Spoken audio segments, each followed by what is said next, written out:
Hi everyone. We're the Sundial, located at Cal State Northridge. I am Jesse Yanis, the culture editor, And I'm Nyan Gavino, a reporter. and today we're gonna do a little podcast just to go over the top five games of the year for according to us. hmm So yeah. The year there was a lot of stuff happening, a lot of good releases, a lot of controversial, questionable releases. I kind of thought the year was pretty good. Just thinking off the top of my head, Nintendo kind of felt like a little left out, even though they had some good things here and there, like the Paper Mario remaster and Super Mario Party Jamboree was a good release. But hmm I'd say overall it was pretty good year. What do you have Yeah, to say? I think it's been a really great year for gaming. As you said, there was some interesting releases, some controversial releases, and some questionable games. But overall, I'm really satisfied. I'm excited for next year. But I Yeah. think 2024 was a really great year for gaming overall. All Yeah. right, sounds good. So might as well just start off with hmm our number five picks. So hmm I'll go ahead and start first. My number five pick is Dead Rising Deluxe Remaster. So this game kind of felt like cheating a little bit because hmm the original Dead Rising, released in 2006, is one of my favorite games of all time. I just like the story, the gameplay, the music, like everything about it, the setting. You play as Frank West, a photojournalist, wants to get the big scoop. He goes to Willamette, Colorado because he hears something big is happening. What he ends up finding out is that there's a zombie outbreak, and it's his goal as a reporter to find out what exactly is going on in Willamette, Colorado, specifically the Willamette Parkview Mall, because that's where he finds some survivors, and then antics ensue. The zombies get in, and Frank West needs to find the truth before the helicopter comes back that he came in on in 72 hours. So it's a survival type game. You fight zombies. The game, I'd say the story is like pretty serious, but it's kind of in line in like a B movie hmm because it kind of knows that like the setting, zombies, and there's even characters who make fun of like really like there's like a character like way later in the game that's like yeah, this all sounds like the plot of a B movie, hmm so it's kind of self-aware, and it's kind of like that I guess just that Capcom charm of like, here's these Japanese developers making what their view is America in hmm 2006 hmm when it originally came out. So it's that kind of charm, and then obviously there's stuff with like you can put masks on the zombies like the Sirbot head from Mega Man Legends. And then overall, just like the gameplay, just surviving, seeing what you can find throughout the mall, like park benches or mannequins. And then obviously, like if you go to somewhere like a sporting goods store, you'll find like bats and golf clubs and stuff that are a little bit more effective. hmm I really like the leveling system. Every time you level up by killing zombies, completing story missions, and taking photos because Frank West is a journalist, photojournalist. And they kind of made that a little easier in this remaster. So the remaster brings it to the RE engine, which is popular because like the Resident Evil remakes. hmm And it adds like a ton of quality of life stuff. That is pretty much all these little quality of life improvements are in it that adds up into a much more modern experience, which I hmm like, especially the controls. But they do have an option to put classic controls in it, which kind of feels like the exact same game in a good way to me. Because I was telling like a friend the other day, like it felt like if I were blindfolded and played with classic controls, it would feel like the exact same game. hmm But everything is good. Like all the quality of life stuff, I really appreciate because we do need to bring it into having Dead Rising in 2024 is pretty good thing to say because first of all, the time limit in the game is so iconic. That's what makes the game for me, and that's what also breaks the game for other people. hmm Some people just absolutely hate it, but it adds depth into the game. You need to plan out your routes. You need to basically schedule what survivors you need to save at what times and stuff.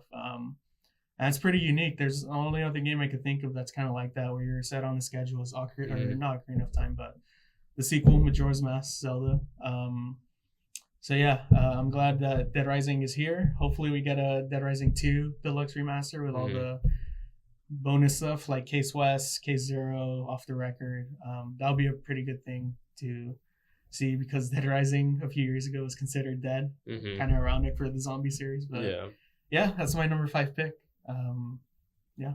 So my only experience with Dead Rising was playing I think it was Dead Rising 3, the one where you're in LA. Oh yeah. I played that recently. Yeah, I played that with a friend, but I've before that I had never heard about it. I've seen gameplay of the original and the remake, and it looks really fun. I like how it's kind of campy and goofy, but yeah, for sure. Yeah, that's I'd love to give it. Yeah, I'd love to give it a shot. I like the B movie feel of what I can see. Yeah, it seems like a lot of fun, and I'm glad that we're getting another chance to a whole new audience is getting a chance to play it, because a lot of people nowadays don't want to go back and emulate or play these old games. They'd rather just have a new neat package that's way more accessible. So yeah, that's definitely something to consider. And thankfully the original is still out on the same platforms that you could get the remaster in. So yeah, thankfully we do have a future for Dead Rising. Yeah, game preservation. Yeah. So my number 5 pick, Helldivers 2. Okay. It was a ton of fun at launch. I remember as soon as it came out, me and all my friends would hop into a lobby, drop in together, and play for hours and hours and hours. I remember as time went on, they kept adding more and more content, which is typically a good thing. But I know that they started adding things and changing things that kind of made the enemies. Well, let me explain first. It's a third-person shooter, third-person/first person. You can go in first person, but it's a shooter. You're deployed on different alien planets, and you have to work together with friends to complete certain objectives, kill aliens. It's kind of turn your brain off and just shoot, but it's a lot of fun. And they had a really great recipe and a formula for it, but over time they kind of made the aliens stronger, and I don't know, they basically nerfed players. And if you would check Twitter or check any online place, everyone was just complaining that it's not fun anymore, it's too hard. Which is fair. And I felt the same way. And so over time, we just kind of started playing it less and less and less. But then recently they made changes to revert all the patches and all the stuff that people didn't like. They actually listened to player feedback, which is something a lot of developers don't have the courage to do. And when we replayed it, it was a lot of fun again. I love the way it feels. It's not something that you have to. You can kind of just hop on and play. You don't need to sink tons of hours into it and level up and grind and stuff. It's just something you can hop in and play, and it's casual. And I think we need more of that in gaming now. Yeah, definitely. Yeah, I did put a few hours in Helldivers 2, and I did like what I play, but just typical hang out with your friends online, shoot basically alien bugs or shoot the robots, Terminators pretty much. Yeah, basically. Yeah, it was cool, and there's kind of dialogue, very Starship Troopers inspired. Yeah, Starship Troopers. So that was pretty cool. I did like my time playing the game, but I kind of fell off it. But that's cool that you have it. I did too. The change is just kind of. I feel once you hit level 50, because we played until the very end, and then there's just not really anything to do. But they've been adding more content and more passes that never expire. So yeah, it's fun to replay. Yeah, and it's always good to have all that stuff to be free. Also, just new content. And I had friends who have 500 hours in it, and they're having fun with it. So I definitely see why you put it on your list for sure. Yeah. All right, so my number 4 pick is Astrobot. So Astrobot is a game it's a sequel to Astro's Playroom that was released with the PS5 in 2020. Just thinking about Astrobot, very cool game. It's finally I'm glad to see a AAA game that is a platformer. I feel the last time we had a big release like that was a platformer was I think Super Mario Odyssey, honestly, in 2017. So it's been a while. And obviously we've had the Crash and Spyro remasters, but and then obviously the Sonic games, but there hasn't really been a big scale in platformers. I feel since Mario Odyssey, and now we have Astrobot, and Astrobot is just honestly an amazing game. They cram every bit of power of the PlayStation 5 into the game, which is pretty cool for a platformer, because obviously PS5 runs games like Last of Us or God of War and very graphic intensive, lifelike visuals, and now we have like a cartoony platformer game that is basically utilizing all the bells and whistles that the PS5 has. Very amazing platformer. Like very good design. Teaches, kind of guides the player in a way without telling them. Very inventive power ups. Almost every level in the game has like a power up that the PS5 that uses the PS5 DualSense controller in like a unique way. So if it's like motion control or like the adaptive triggers and like the haptic feedback, I thought that was pretty cool. And that's kind of a carryover from Astro's Playroom. And they just like thought of way more cooler ideas in this sequel.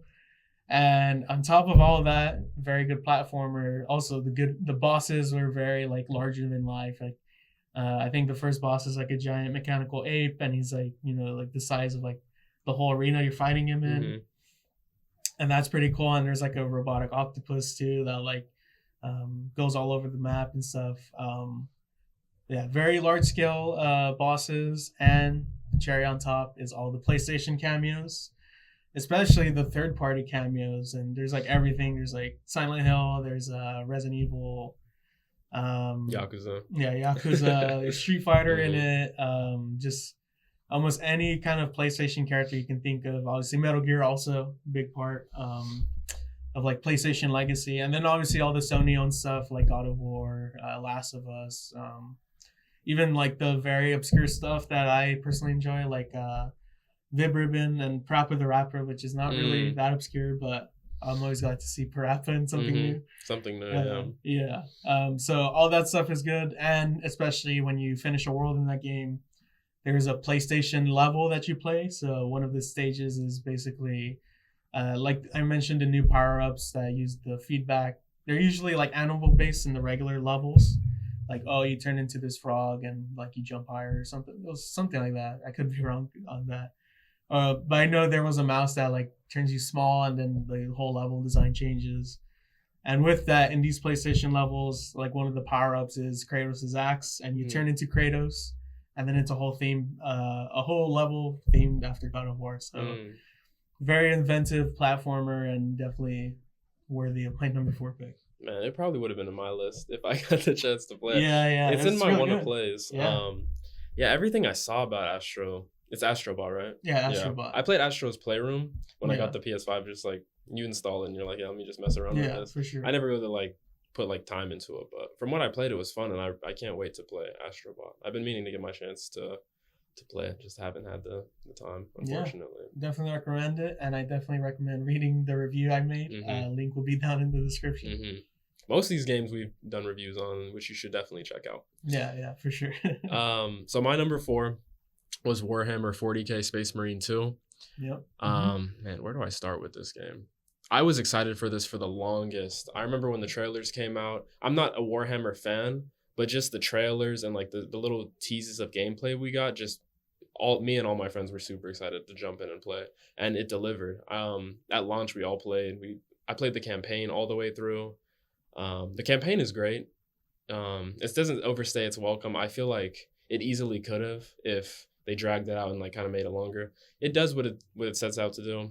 The whole game does what it sets out to do, and I have no really complaints with it. It's like a hack and slash game. It's similar. It's basically Helldivers 2 on steroids with a little bit of Doom. Which is probably why I like it, because it's just you turn your brain off.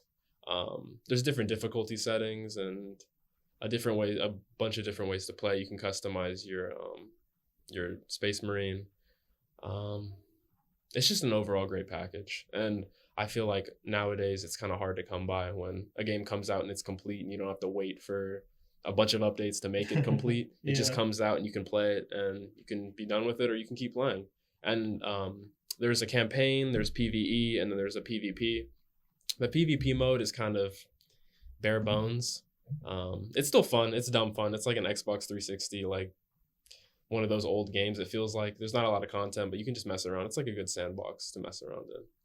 But I have no complaints overall. I really love the game.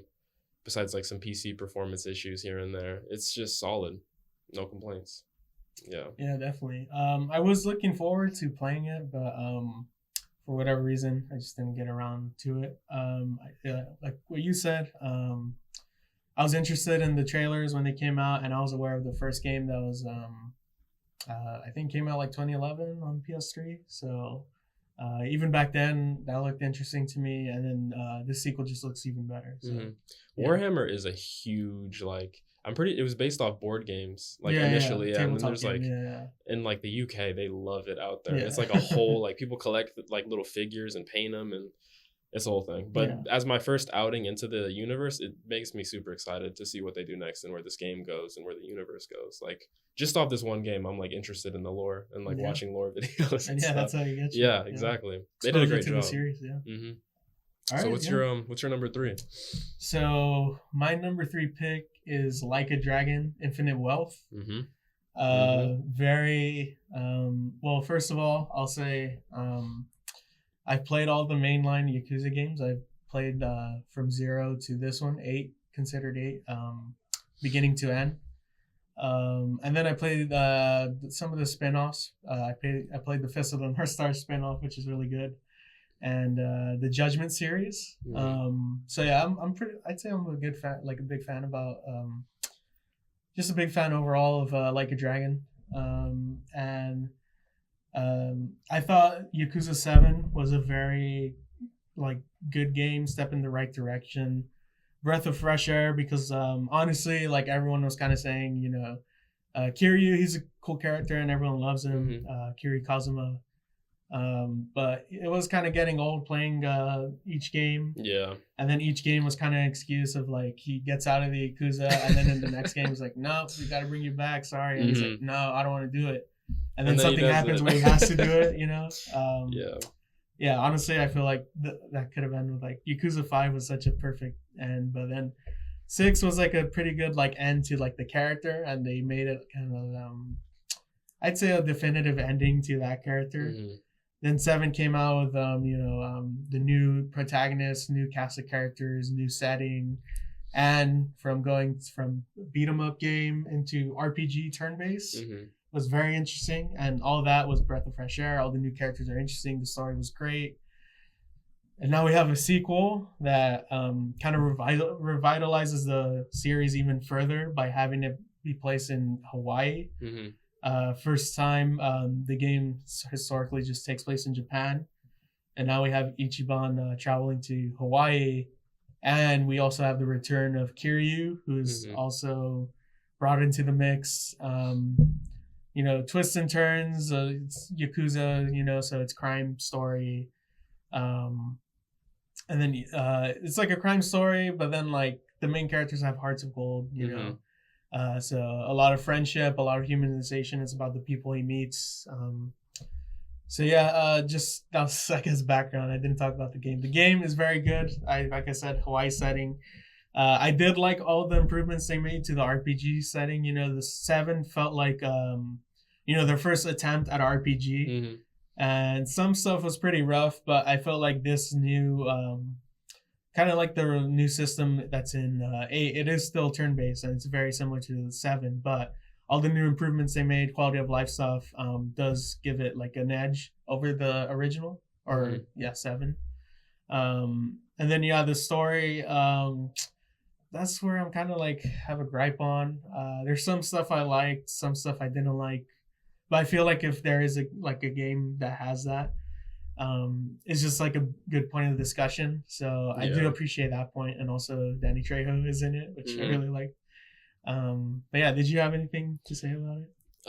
I have a lot to say about it. Yeah, go ahead. It's further on my list. I feel like I should save kind of. I'll save most of what I want to say about it for mine because it's on my list. But it's a great game. There are some story things that are just like make you raise an eyebrow. Like, I don't know about that. But overall, I loved it. I'm a big fan of the series as well. I played basically every single game in the series, the spin-offs. Basically, the only ones I haven't played are like the Japanese exclusive ones, which is like Kenzan and then Kuroyo, which was on the PSP. Kuroyo 1 and 2. I'll save most of my thoughts, but I loved the game a lot. And I really love the improvements they made, and like you can move around in combat, and then the dual protagonists of playing as Kiryu and Ichiban. Yeah, I'll save my thoughts. Pretty cool. Yeah. So what was your number 3 pick? So my number 3 was the Silent Hill 2 remake. Okay. Man, it might be a recency bias, but my top 3 is kind of honestly interchangeable a little bit because I loved this game so much. I only played like a few hours of the original game, and then I kind of like fell off from it. But then the remake came out, and I was super excited to play it. And once I got my hands on it, I just got sucked in. Yeah. I love the way like what is it, like the ambiance and just the feeling it gives you of being in Silent Hill. It's just incredible. Like the atmosphere, that's the word I'm looking for. The atmosphere is crazy, and I love the subtle details and like the little foreshadowing with each character, and especially James' actor. I have it written down. Luke Roberts. Yeah. Incredible acting. I haven't like been like I haven't felt this connected to a character. Like I haven't seen a voice actor in a game do this job so well that like I was like, wow, that's like good acting. Typically it gets lost in like the animations and all that, but I was like, yeah, this is really good. I have no complaints with the game. I love the way it makes you think. It's like a psychological horror through and through. Yeah, absolutely. And that's the point of the game. And kind of like and with Like a Dragon, I have more thoughts on it because it's a little further up. But I'll just say, yeah, Luke Roberts, amazing actor. I also want to highlight, I have my notes right here. I believe it's Gianna Keel as Angela. Having them both interact, and obviously the stories about like there's even a disclaimer which I thought was interesting that wasn't in the original, that the game deals with a lot of stuff like a lot of abuse, mental, physical, whatever, and like it's a very heavy story underlined with survival horror, which makes it such a like iconic story like from the original, and then just the remake, them doing it. But yeah, I thought it was really good. It's honestly a perfect remake. Like I have zero complaints. I mean, I guess I'm not as justified saying it because I didn't fully play the original. Okay. But I know you have, and you thought it was good. So yeah. Yeah, we'll zero get to complaints. that. Yeah. So my number 2 is not Silent Hill, so it kind of gives it away. But my number 2 is Tekken 8. So just a little bit of personal history. Played Tekken as a kid, whatever, casually. I got Tekken Tag 2 when it came out. I just played casually, like maybe looked up a few combos online, whatever. I always liked the series. And then I've also like been into fighting games in terms of like the competitive scene, like watching tournaments online. That kind of started with like Street Fighter 4 Arcade Edition or Super Street Fighter 4 Arcade Edition. Which was like 2012, 2011 era. That's when I started like watching Evo and like all these tournaments and following these players. And then fast forward to Tekken 7 releasing in Japanese arcades in 2015. Then that wait from 2015 until having it till basically come to the US in 2017 was so long. It felt like forever, just like seeing all these people playing the game, and like, yeah, and then all these updates, like, are these characters coming out? So, my first competitive game where I started going to local tournaments was Tekken 7.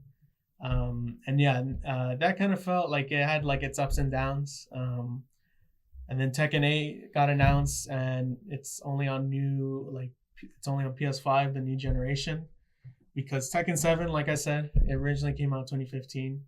And by the end of it, by the last season, which I think was like 2022, I believe so. That's when the last character came out, kind of showing its age. So I was ready to move on to a new game, and then Tekken 8 got announced, and it's just amazing. And just it's kind of, I feel like it's not fair because like I said, I play from like a competitive side, so I did not touch the story whatsoever. But I do hear like people say it's like one of the best fighting game stories ever, and just comparing it from like the Tekken 7 story, it's like a cinematic story with like cutscenes and stuff. But yeah, it just looks like it's always over the top, and that's what Tekken is known for at this point.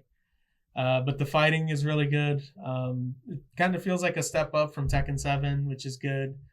And the main change they made is the heat system, which is very offense heavy, which had a lot of people be skeptical in like betas and when they first announced it. But I just feel like it's like just breathes new life into the game.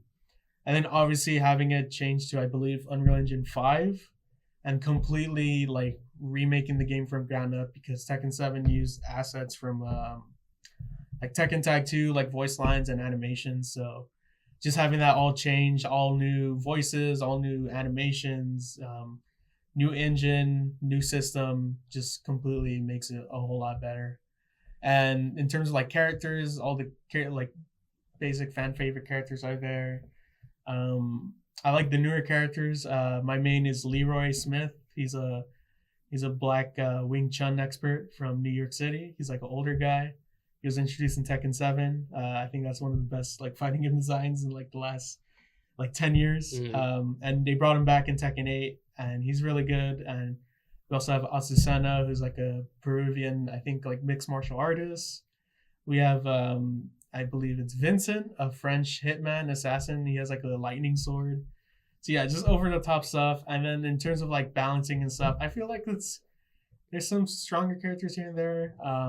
But we are recording in December 9th. So this just when the TWT finals, second World Tour finals ended.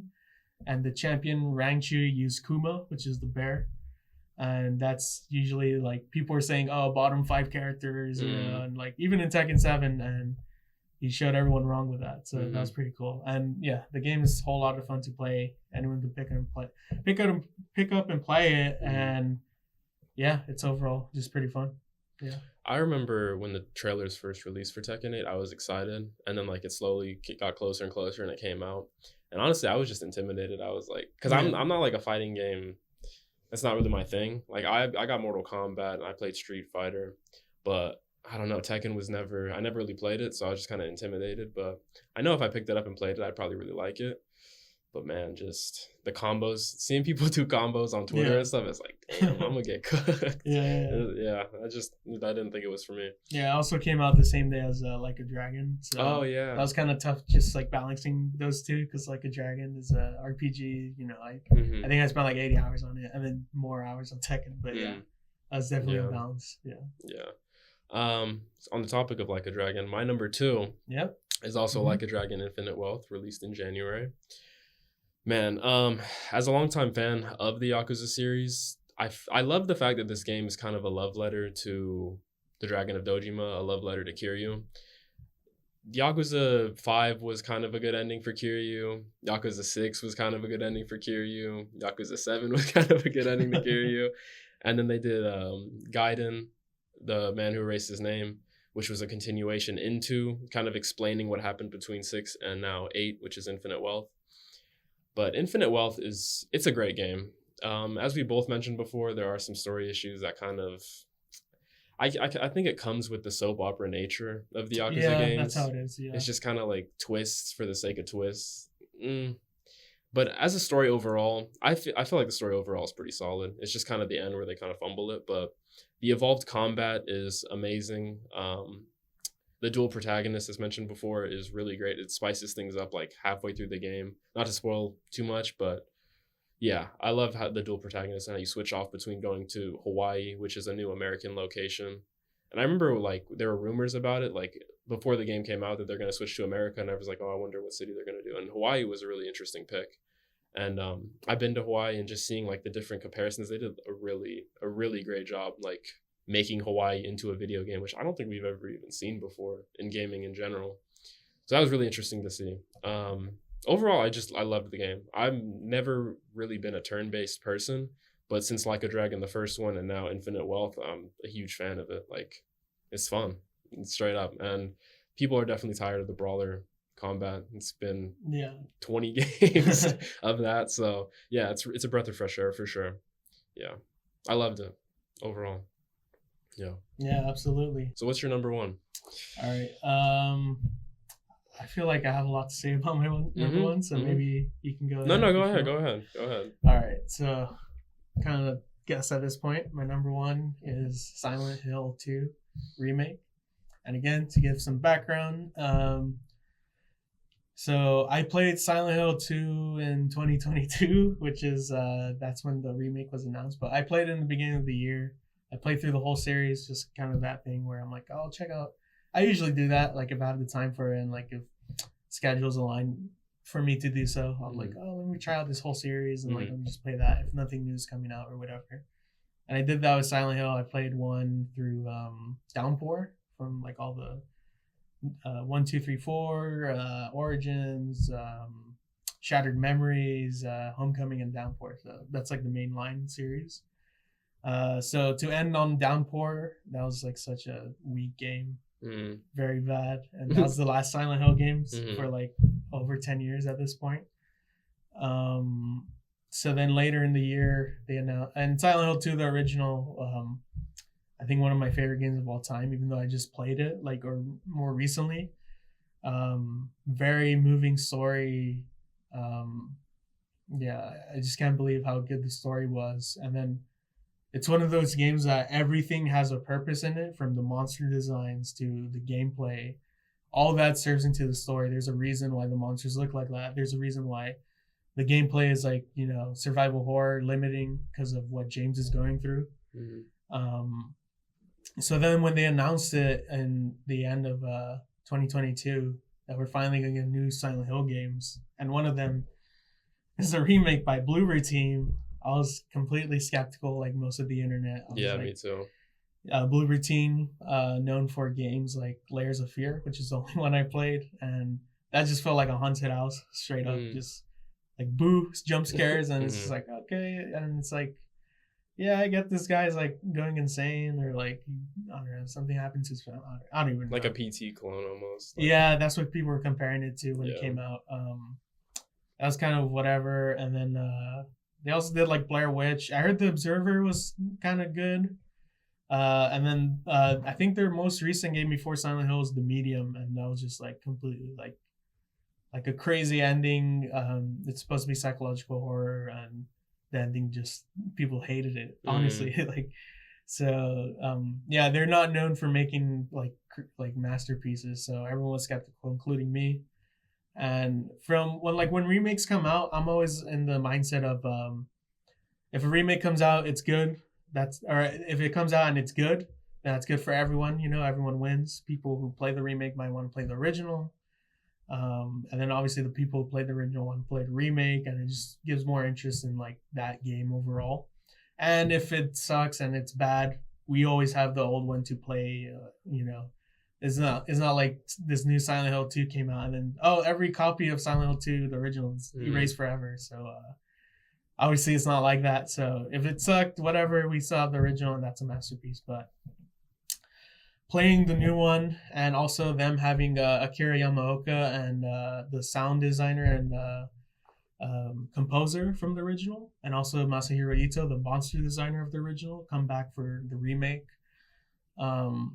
I think there was an interview when Downpour came out, because it was controversial because they didn't have Akira Yamaoka, who did like literally every game from the first one till I think Homecoming, and that was already when like the original team left, they're disbanded, and then random American studios will do the new games. And he also did the soundtrack for the movie too, the Hollywood movie. So those one of the producers of Downpour said like, without Akira Yamaoka, it's not Silent Hill, and he's like trying to promote his own game, which is crazy. But yeah, people feel like without him, it's not Silent Hill, and he came back to basically. I feel like the original, like the songs that were in the original game, they're mostly the same. They're obviously like new arrangements, new like recordings of them. But the new songs, like even if you look on like Spotify, there's maybe like 20 or 30 songs, or like 20 songs from the original game. And if you look at the remake soundtrack, it's like 100 songs, because he added so many just ambient sounds. And there's a song that plays in the jukebox lyric room in the beginning that reminded me a lot of Silent Hill 4, which is my second favorite Silent Hill, which is kind of controversial pick. But just like that ambient setting that he is like known for, very dreadful. But he shines in the remake with like just his ambient setting. And I didn't even talk about the gameplay yet. Them changing the gameplay to something more like Homecoming, where it's third person over the shoulder. Homecoming was janky, and like the combat was like, I don't know. kind of mixed on the combat of Homecoming. Not early, but it was like, yeah, like early 360 game. Kind of understandable. They're given to American Studio, which they're kind of given like the keys to a train or whatever. Like, okay, now we have to basically drive this train. We don't know what to do and like whatever. So it was confusing for them. But yeah, the new combat was very cool. You can't just the original. You kind of just like spam square and like get everything. Same with like the gunplay. It's just like auto aim. So I'm so glad they added like dodging and stuff, which was in Homecoming, which is very similar to that. But you can't just mash the buttons. You have to like evade and time your attacks, which is very interesting, especially against like the mannequins in the game, which are enemies. Time your attacks and they could dodge also, and then obviously like the nurses and them swinging at you and like the enemy types just change up the pace of the game. And that was very cool. And then just lastly, the story. I'm so glad that they kept it intact, and that's what it seemed like from interviews, that they did not want to change the story whatsoever, because they did see that it is an important story and it is a very heavy story to talk about. So yeah, I'm so glad that they like basically added stuff to it. And with that being said, Luke Roberts did such an amazing job playing James, because I felt like the only thing I didn't like from the original was kind of some of the voice acting. Yeah. I watch B movies. I played like the original Resident Evil on PS1. I love all that. All the bad voice acting. I don't mind it, but part of me says, it could be better. I'd be nice if it was better. But yeah, and some of the original voice acting is good, like the scene of Maria and like the jail cell, which is like iconic scene, and that just everything that they did on the remake with like getting real actors and like mocapping everything, face scanning everything. I think the biggest part of like the cutscenes is the facial expressions, especially with like I said, Angela's character, and you see like the pain that James and like Angela and like Maria go through. More like Maria, I kind of hope she was like a little bit more like the original, where she was like more playful and like supposed to be like this well, I don't want to spoil it, but yeah, she's like a playful kind of like sexy, like kind of femme fatale a little bit. But yeah, I'm glad the story is so good, and we have like basically the modern version of just having like actors act out these characters, and it just adds more depth to the story. And I'm so glad that it turned out the way it came out. Yeah, pretty much. Yeah, you really can't ask for a better remake nowadays. Like they adapted the story super well. They adapted the world extremely well, and they just improved on things that people have been complaining about, like the combat and some of the acting. It's a little goofy, but I mean, obviously the original game is still a masterpiece. But I think the fact that they brought it to a new audience and like were able to capture exactly what made the first one so special, and then just basically put a new fresh coat of paint on it and deliver it's really impressive. Not a lot of studios are able to do that, and I'm glad they did. I'm really glad they did. And I'm glad I got to experience it, because I probably wouldn't have finished it on like my emulator if I couldn't.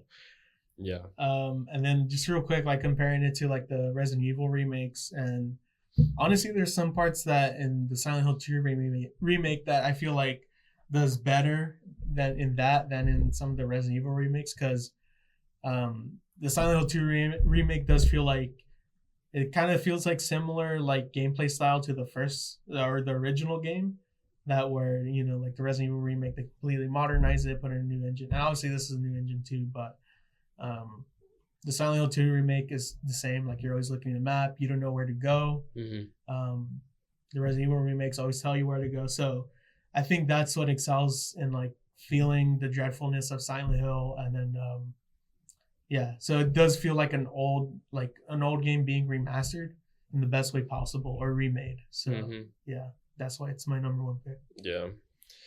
See, after hearing the explanation, that's why my top three is so interchangeable, because I want to move it up. But, yeah, for sure.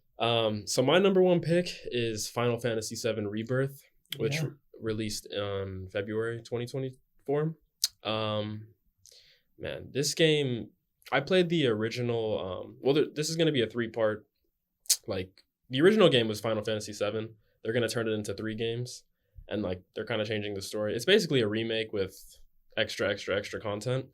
Yeah. This game is huge. It's an action game, an action RPG game, where you control Cloud and then his whole gang of characters. You kind of switch in between them, but it's just such an expansive story, and there's multiple open worlds to expand that are all like connected. The story is great. I love like the new additions that they've changed to the story, like slight little things, and like, not to spoil, I don't want to spoil it, but they're kind of like devolving from the original story just a little bit and telling their own unique one, which I think is really great. There's just so much to do, and that's what I really love about it. Like, you can get lost in, it kind of feels like a Yakuza game almost, how you can kind of get lost in just doing other things. And I love the combat, the visuals, the acting is really great. The animations are top tier. Everything just feels so smooth and crisp, and yeah, I put so much time into this game. I'd probably put like upwards of like 80 or 100 hours into this one. Yeah, I can't even for sure. remember. But yeah, I love Final Fantasy VII, and I'm really excited for the third one. I thought this was gonna be the end, because I never Yeah. played the original. So, but it's, I don't know how they're gonna make this 3 games, but they're doing Yeah. a great job so far. Yeah, I loved it. A really great package overall. Yeah, I definitely see why you put it on number one. Just like everyone talking about it. I personally did not play it because I kind of have a controversial take on it. I played the original, like the PS1 version, like the remastered that they did. I liked it. It was good. You know, you can see why it's like one of considered like all time classics. Mhm. Yeah, I like playing it, and it was like a 20-30 hour game. And then obviously the hype of the remake of the original, like it was announced like 2015 and it came out like 2020. When it came out, I saw like the hype for it, and honestly what threw me off is that the original was 3 discs on PlayStation, and the first like Final Fantasy VII remake is just disc 1 essentially. Mhm. Stretched out into 40-50 hours, which Yeah. is insane to me. Yeah. That's like one of my pet peeves in gaming, just padding out like just for the sake of having a longer story. And that's what it seems to me. But I do understand why people like it, because it expands on characters, it expands on side stories, it expands on the world of Midgard, all that kind of stuff. But I don't know. I'm just kind of thrown off on it. I think it would be funny if I just jump in the third remake game, just to see the ending and like be there with everyone, you know, like, oh, what's gonna happen, or how they're gonna change it and stuff. But I do see why like everyone likes Rebirth. Obviously, it's like the second part. The second disc in that game is like there's like so many like iconic moments that happen in the Final Fantasy VII story. So yeah. I'll play it one of these days, I guess.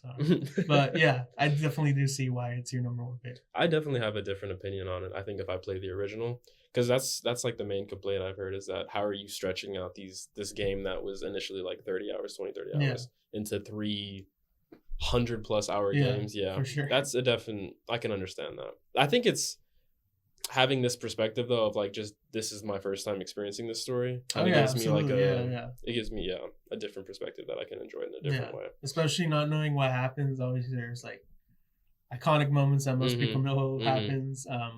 But like if you don't know what happens at the end is like super like over the top in a good way. And yeah, I'm excited to see what they do with the final part. Yeah, I do want to emphasize though, I didn't mention it, the music in this game.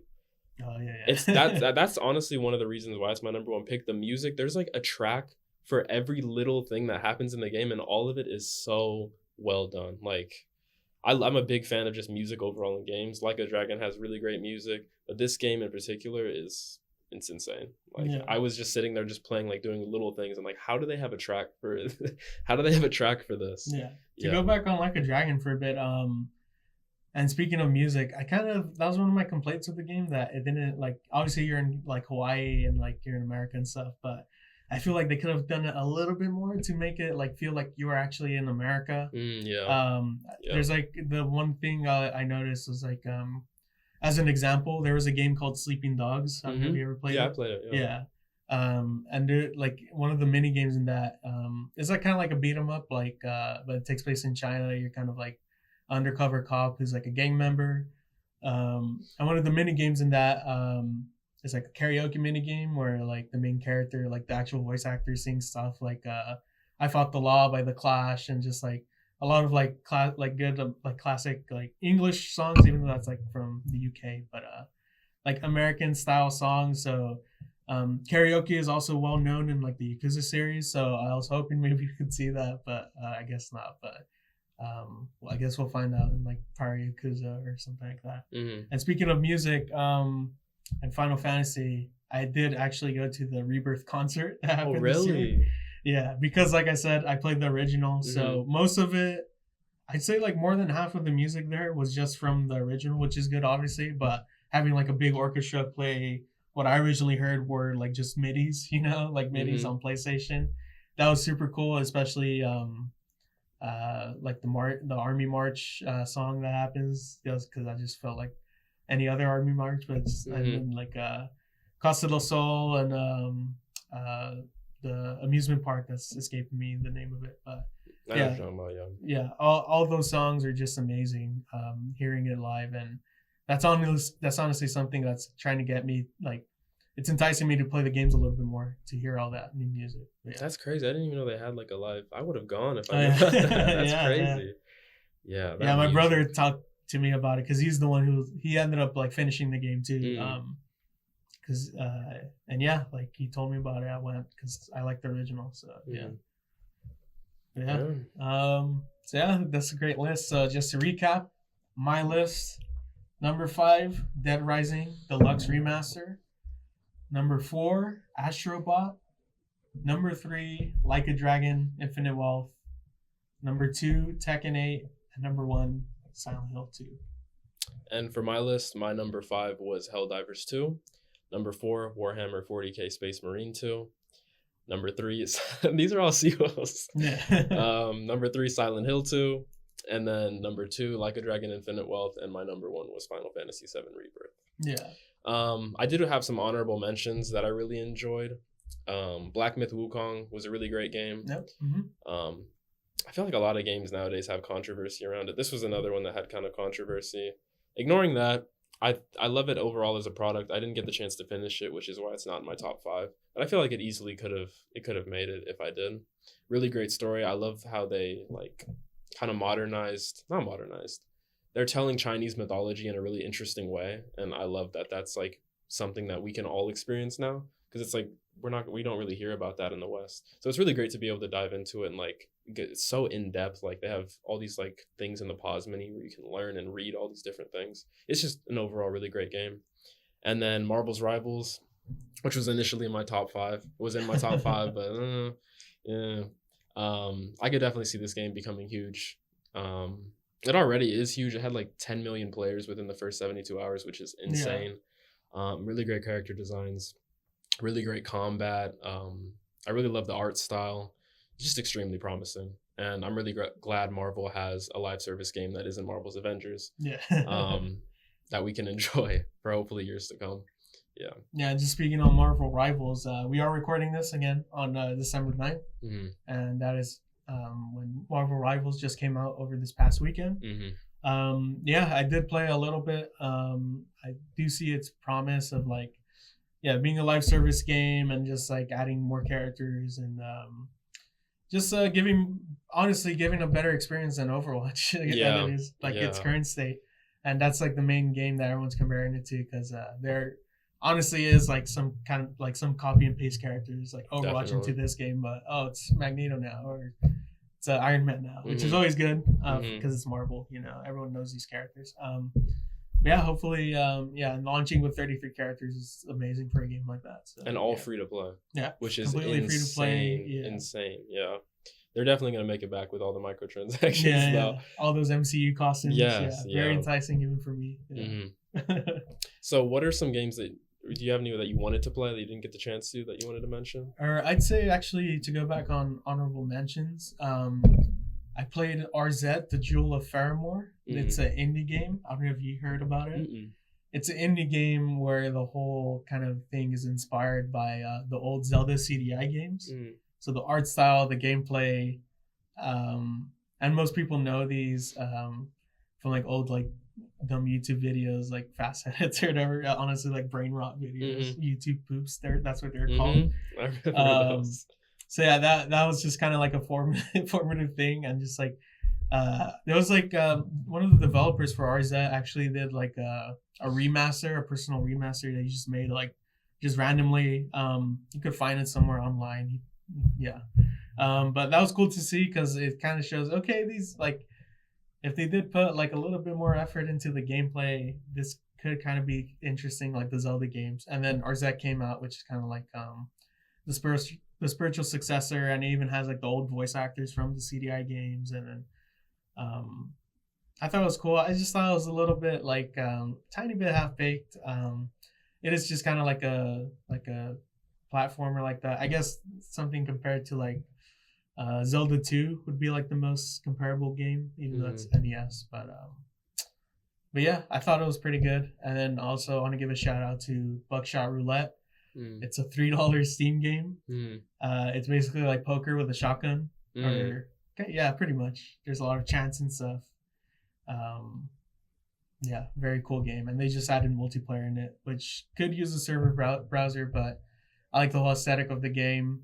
It's Russian roulette, essentially. And then you got like items and stuff. I shouldn't have said poker. Russian roulette is the more suitable thing to it. So yeah, and also Metal Slug Tactics. I do like the style of it. The tactics gameplay takes a bit of getting used to, but I didn't finish that. And also, I didn't get a chance to play Indiana Jones and the Great Circle. Oh man, I want to play that game. That's something I'm looking forward to. And yeah, just like we're so close to the end of the year, we didn't have time to play it. Obviously, it just came out this past weekend. But I'm very excited to see how that fares compared to the rest of my list. Yeah. Basically, my only like wishes that I wanted to play were Astrobot and then the Arkham Shadow VR game, which is like it's the newest Arkham game. It's a full-fledged Arkham game, just set within VR, which is something that we got a Batman VR experience on PlayStation a few years back, which was, there was no combat and it was very short. It wasn't really a full-fledged Arkham game like this was. Yeah. And so Meta developed this for the Meta Quest 3, and I'm excited to get my hands on it when I eventually do, because it looks really solid and it has really great reviews so far. So yeah, those are my only two right now. Yeah, for sure. Yeah, there's like games I've wanted to play. Just can't really think of them off the top of my head, but yeah, there's games I wanted to play too. It was a great year in gaming. So yeah. Good problem to have in a good year of gaming. Yeah, absolutely. So just to close out, so we're done with 2024. What are you looking forward to in the next year, 2025? Doom the Dark Ages. Oh yeah. I forgot that's just coming out next year. I feel like they released that trailer and then it's just been silence. Yeah. I played Doom 2016 and then Doom Eternal, which I loved. I liked Doom Eternal way more than 2016. And Doom the Dark Ages looks super promising. I like how it's kind of like a prequel, but there's evolved combat, and it just looks super solid. Like a Dragon Pirate Yakuza in Hawaii, obviously, as a diehard Yakuza fan. Yeah, absolutely. That's what I'm looking forward to too. And also, Doom Eternal was my game of the year of 2020. So I'm very excited for Doom the Dark Ages and Pirate Yakuza. This is interesting. Yeah. It's kind of like a Gaiden game, like a little spin-off. I think they're going to try to start doing that to kind of switch up the Like a Dragon. Yeah, and Majima Goro, fan favorite character. So glad to see him in the starring role again. Yeah, since like Yakuza 0, and there's like the little bonus thing in Kiwami 2. Always glad to see Majima, and now he has like a starring role again. So a full-fledged game. Full pirate game with naval combat and beat 'em up stuff, and it looks crazy. Yeah. Also the Metal Gear Solid Snake Eater remake. Yeah, that was rumored to have last year. They're saying like Silent Hill 2 and Snake Eater Delta is going to come out this year. And glad we got Silent Hill 2, but we're missing Delta. Yeah. I hope that's good. It's another case of like, hopefully we get more Metal Gear games, even though Kojima, the creator of the series, is not involved. Unfortunately, hopefully we could get like, some kind of like new Metal Gear experiences that are, obviously the remake is going to be good, again, to revitalize the franchise a bit. I hope it's good. Yeah. Marvel 1943 Rise of Hydra. That is a game that like another one that was announced, and then it was just silence. Yeah. It's supposedly an action game, with the two main characters being Captain America and Black Panther, set in 1943 during World War II, which is a super unique idea for a game. Yeah, And absolutely. another Marvel game that hopefully will be as successful as Marvel Rivals. One of the writers, I forgot her name. I think it's Amy Hennig. She worked on the Uncharted games, and she's a super talented writer. And I have a really strong feeling the writing is going to be really great for this game too. And I just hope that the game delivers as a package overall. So that's another one I'm super excited about. What else are you excited about? Yeah. That looks interesting. And speaking of Kojima, Death Stranding 2. The first game, I did like, I'm glad that a game like that exists. It's very unique. The main focus of the gameplay is delivering packages, which is cool. And considering that game came out in the end of 2019 and then with like 2020 and stuff, it was cool to have like relaxing games. And that I played the director's cut of the original. So then when they showed the trailer for 2, and that being like, the typical Kojima, like what the hell's happening, like just craziness overall, but like a very deep and complex story mixed with like there's like a guy in the trailer, there's like a villain who comes back from the first game, and then in the trailer he saves Sam Porter Bridges, played by Norman Reedus. That's the main character. He gets saved by like a big hulking like person in armor that's doing a bunch of baby noises. So that fits in with the theme with like the BB and stuff. And I heard that I'm not sure if I think it's the cutscene director or something like that. The new one they got for Death Stranding 2 originally did stuff like Devil May Cry, and that scene specifically just screamed Devil May Cry. And then obviously all the Kojima like craziness of like commentary on like society and like the world's politics and stuff. That's always interesting, and that's what he's known for. So that honestly could be like a contender for a game of the year next year. So yeah, very excited. I'm looking forward to that. I'm just gonna rapid fire these ones because they're kind of like Little Nightmares 3. I love the Little Nightmares series. I played both of them multiple times. Yeah. This one's gonna be co-op, I believe. So okay. Yeah, that'll be a fun spin on it. I feel like a lot of these games, they just kind of were announced and then just silence. Yeah. But I'm hoping we still get them in 2025. And then Subnautica 2, another game that's getting co-op. That should be a lot of fun.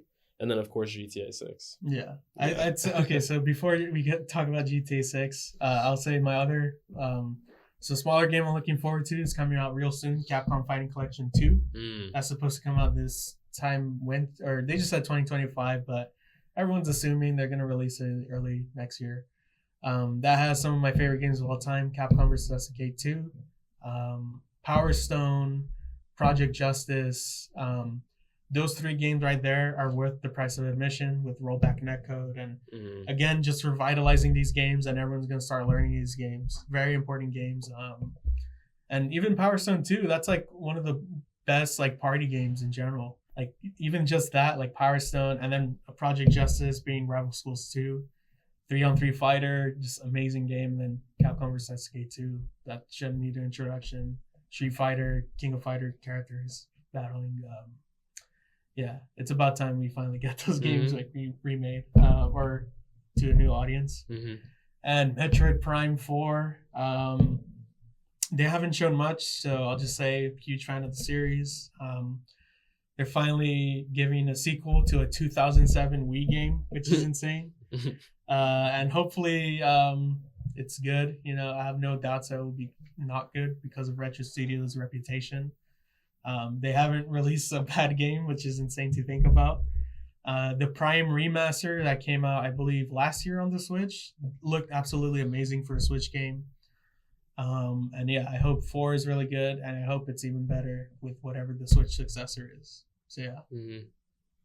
So yeah, GTA 6, right? GTA 6. I feel like there's like everyone knows everyone's gonna be calling out for work and school the day it comes out. It's gonna be a worldwide event. I don't even know like what not to say. Besides, there was the leaks. Did you see the leaks? I don't know if we can say it. I saw the leaks. They were impressive. That's all I'll say. Yeah. I know for a fact, like they always knock it out of the park. There's a reason this game was in development for what, like 11 years now? Yeah, since the last GTA game. Yeah, there's a reason it took that long, and I feel like they're going to deliver on every front and over deliver. Like, I know the world is going to be super in depth. Everything's going to be interactable. There's going to be new systems. Not going to go into the rumors of specific things, but we know there's going to be Lucia and I forget the guy's name, but it's going to be like a Bonnie and Clyde type situation. I think his name's like Jason or something. Yeah. Something generic. Yeah, something generic. But yeah, I'm super excited. I think everyone's just super excited to see what comes next. I think people who don't even like play like games like too often, they're obviously going to get it. Like if you have a PS5, if you have an Xbox Series X, you will get this game. You know? Yeah, there's no.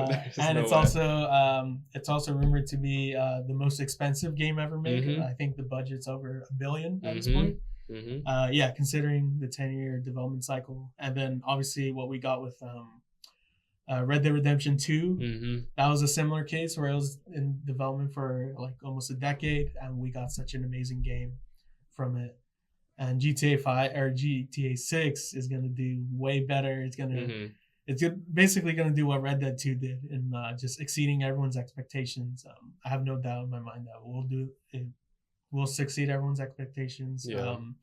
And yeah, especially looking at the leaks, people were shitting on it, but I feel like people don't know how game development works. You weren't like, the public was not supposed to see that, and unfortunately it did come out. I hate when that happens. Yeah, it's like, honestly a bummer, but a little bit of me is like, oh, I could see what's happening, you know. Yeah, it's just a shitty situation. But just considering what happened with that, yeah, it does look very interesting. It was running in the Red Dead 2 engine, so all the, you know, you could talk to anyone in that game that was in there.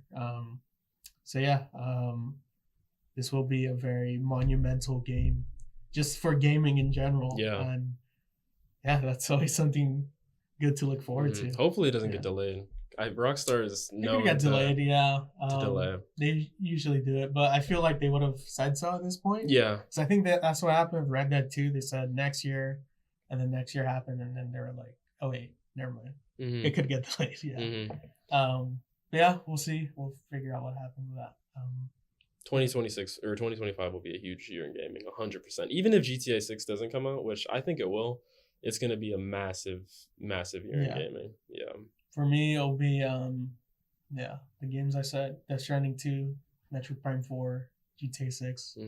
All 3 contenders for Game of the Year, which is a good problem to have, but that's going to be a lot of, like, gameplay hours. But, yeah, very exciting stuff. And this year was just, or I'd say next year, looking more exciting than even this year. So, yeah, did you have any other final thoughts before we wrap it up today? No, that's it.